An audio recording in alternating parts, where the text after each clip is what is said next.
We now have the pleasure to be with Kamal Nath. He's the Minister for Urban Development of India. Excellency, thank you very much for being here with us to have a quick discussion. According to a recently published report by the Asian Development Bank, nearly 70% of India's population could be middle class if the country's economy posts sustained economic growth within the next 20 years. How does the Indian government want to build metropolitan areas for 1 billion people by 2030?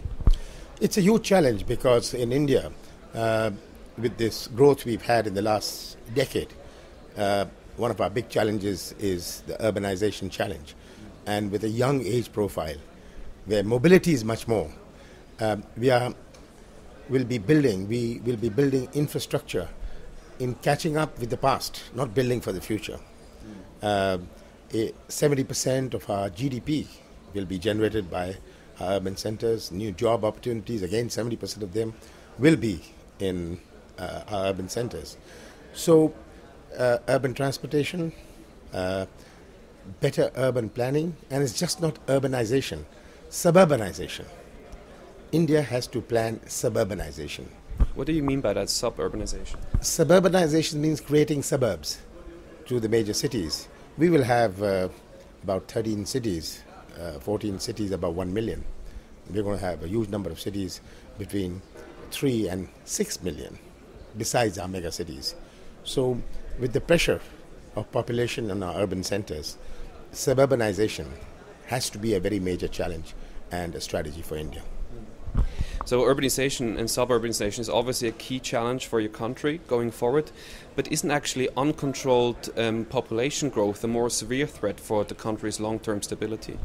Well, we have contained our population growth and we are at satisfactory levels. There is great people's realization on population control, but so we are within the limits, but we already have a 1.2 billion population.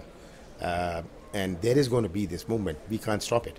In a democratic country, you can't stop the movement of people to urban areas. They are going to look for opportunities. And as I said, a young population is far more mobile than an older population.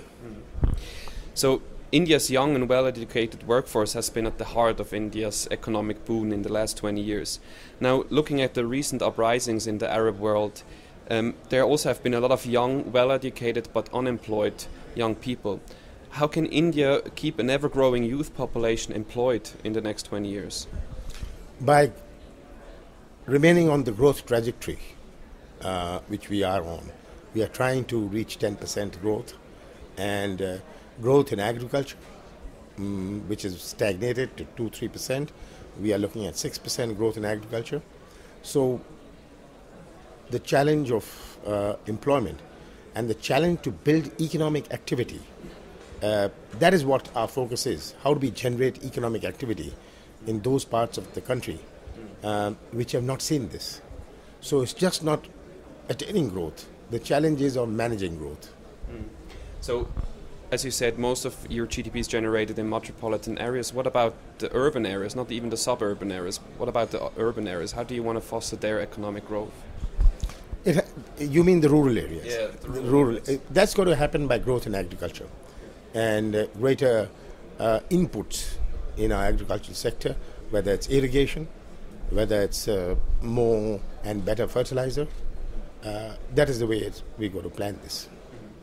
Excellency, thank you very much for this short conversation. Have a good time at the St. Gallen Symposium. Thank you.